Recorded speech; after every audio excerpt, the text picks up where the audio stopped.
संतोष ऋषि official subscribe करें। Aryan recording studio Saharsa. पिया के संग चल जई भी हम जइबौ के शमशान।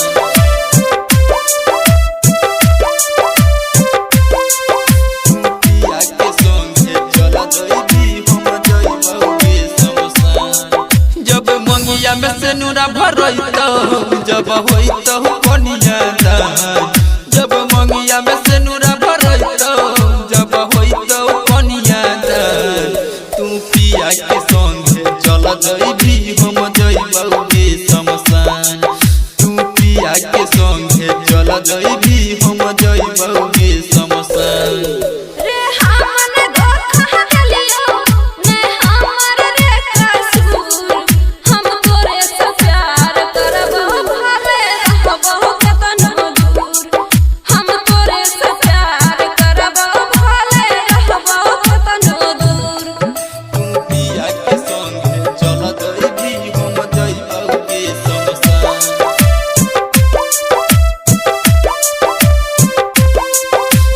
पिया के संग चल जई भी हम जइबौ के शमशान। एक कैसन रहौ वादा तोहर कैसन रहौ प्यार।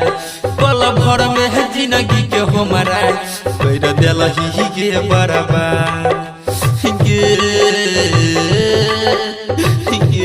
जाने गे रे ऐसन बात न बोला हम छियो मजबूर रे। घर परिवार के चलते होय छियो हम दूर रे। तोहरा के मानई दीह तोहरा के मानई दीह ये दिलवा से भगवान।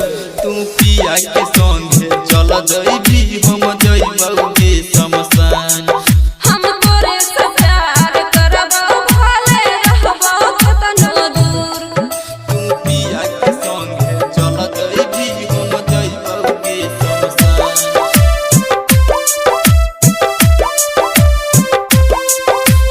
पिया के संग चल जई भी हम जइबौ के शमशान। एक बढ़ाई गेली तू ऐसन हमरा प्यारी के पहराई गे। मरलो के बादिन देखबो पगली तोहर चेहरा गे। गे